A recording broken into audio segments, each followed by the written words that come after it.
Hello friends, John, your whiskey neighbor here, and welcome to my deck. Thought I would shoot another in the kind of entrance core range, or they're all 12-year-old expressions so far. This time we're going to go far north in Scotland, to the Orkney Island, and we're going to look at Highland Park 12.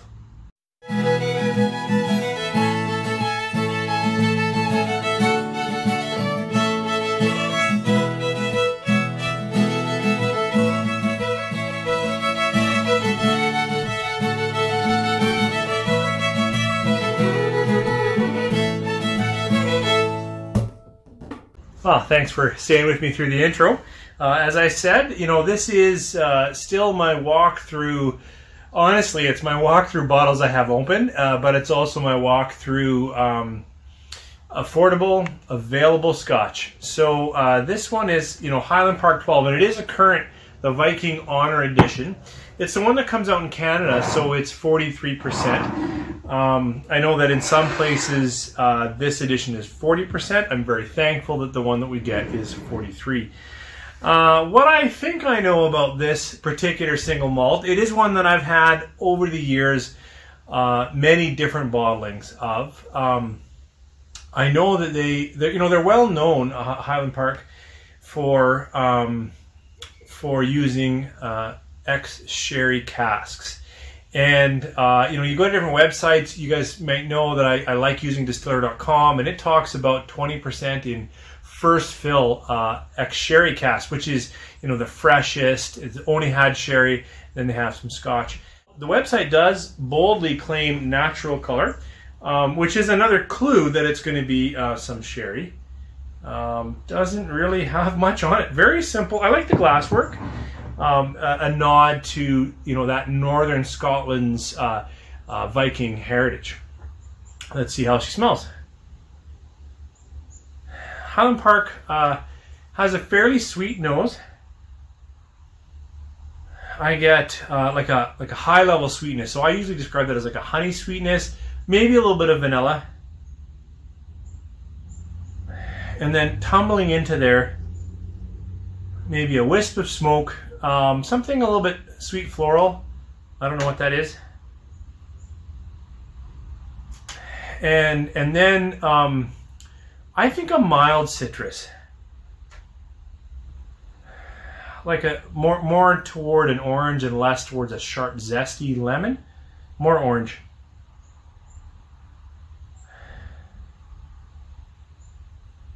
If there's an edge of a berry or a red fruit, it's very faint.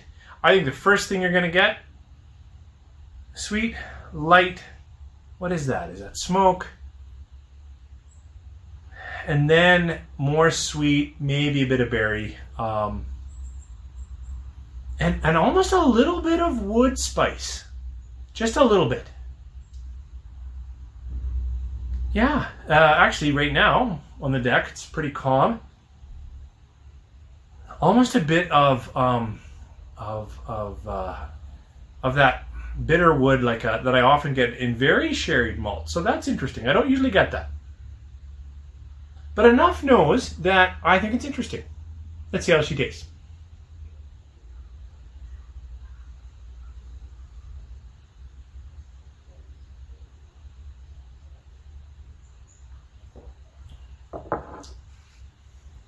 I like the palate of Highland Park. Here, I actually almost get a little bit of toffee, cinnamon on the edges, quick, and then into pretty malt forward, like a grain sweetness, a barley note, pretty cereal present. But then the early finish. And as I let it speak, there's an earthiness to this. So, you know, this is Highland Park is one of the few Scotland distilleries that does floor maltings. And the way I understand it, if I read correctly, is they do floor maltings, and that's when they do their peated barley. They let it malt on the floor, and then they dry it over Orkney Island peat, which is far less treed and more of a vegetative peat.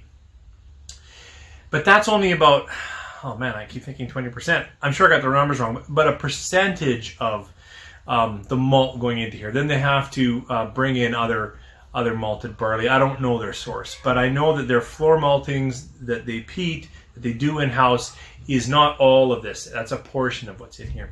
So there is peat in this, and the peat for me in this one, in the nose, it's that little bit of smoke.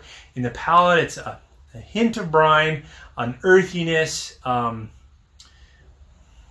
little bit more cooked, a little more dried hay, a little grass maybe, right? So it's in there. I can't say it's not present. And now maybe I get a little bit of that on the nose, especially that brine, a little bit of that. Yeah, maybe that's what I was getting in the nose that I couldn't identify right away. So, but what I don't get in this is medicinal. Now, I just had a comment thrown back to me on another YouTuber site where, you know, a viewer had tried this. I don't think based on my recommendation, but he had said, like, I had said there's no medicinal notes at all, and he did find medicinal notes in this. You know, that iodine kind of medicine, Band-Aid, that is easier to find in like Lafroig, right? Like an Islay campfire peat. I don't get it in this, but obviously some people do. So if you're really adverse to peat, then I wouldn't even try this. But if you'd like to move your expression from, okay, I've had lots of Speyside and Highland and Lowland Scotches, and I want to get into peat. If you jump right to Islay, where you get those big Ardbeg, Lafroig, like they're so briny and ashy that they'll probably blow you away. Go the other way, go up to the Orkney, the way top in Scotland, and try Highland Park. Yeah, now I get a little bit of that briny in the nose. Yeah, but it to me it's inviting.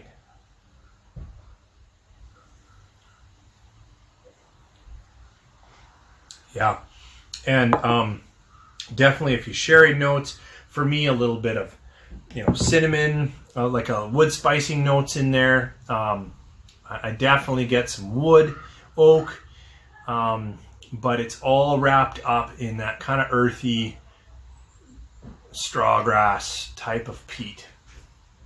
I like Highland Park. I chose this after the unusual live that I had with Throttle. Throttle, thanks again. You are a gentleman for hosting and all of those samples. But I just felt so, I don't know what, I wasn't throwing my tasting notes. And so when I came back, I thought, you know, I want to get back into that 12-year-old series, and I want to pour something that I'm fairly familiar with. In Highland Park 12, I feel like I know this malt. For me, Highland Park 12 is easily a 4-star. You know, honestly, it's still young, and as I said, that malt character might seem a little too malt forward, like cereal notes, and maybe it's not quite as polished. Maybe I'm a little bit too forgiving with the edges. Maybe it still tastes a little young. You know, the peat, I know it's low, but it's there, and I love peat. So even just to have that extra wisp of smoke and earthiness, to me, like Highland Park is, to me, an excellent dram. It really is 4 and probably more. Now in this series, so thanks for staying with me. I am going to compare it to, as I said I would in this series, although my bottle's getting a little low, the Glenfiddich 12. Because Glenfiddich 12 for me is like a benchmark, right? So this is only 40% instead of 43, and it will be ex-bourbon and ex-sherry, more ex-bourbon than ex-sherry. I don't know, I think this one's colored, so that's interesting that it's just about the same color. But let me tell you just briefly what I get off of this. So here, this is definitely sweeter, lemony, honey, pear, apple. Yeah, lemon drop. Now, maybe it's an older bottle. Well, it is an older bottle, and it's only 40 instead of 43, but it is gentler in the nose, easier in the nose. None of that wood spice, none of that. Right now, this moment, lots of pear, a little bit of lemon, and honey. Taste it.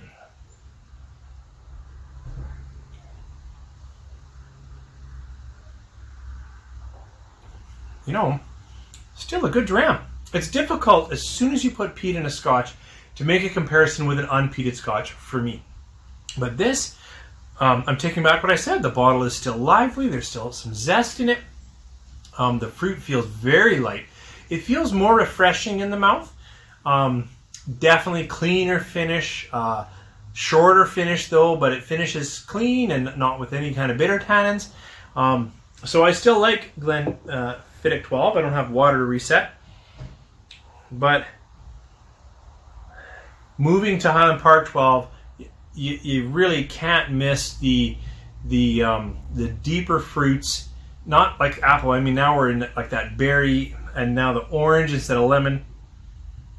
And you can't miss a little bit of the smoke or the earthiness, the brininess that's going to come out.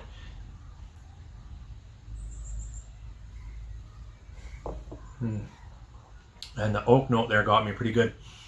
I find more layers, and if I'm looking for a sipper, just a straight up sipper, these are both decent drams. I think Glenfiddich, I said, what, 3.5, 3.75, something like that. But Highland Park for me, my palate, 4, 4.5, 4. Anyways, thanks for tuning in, you guys. I just wanted to get a review that I felt I knew something about under my belt. Hope you guys are having a great weekend, and we'll catch you on the next one.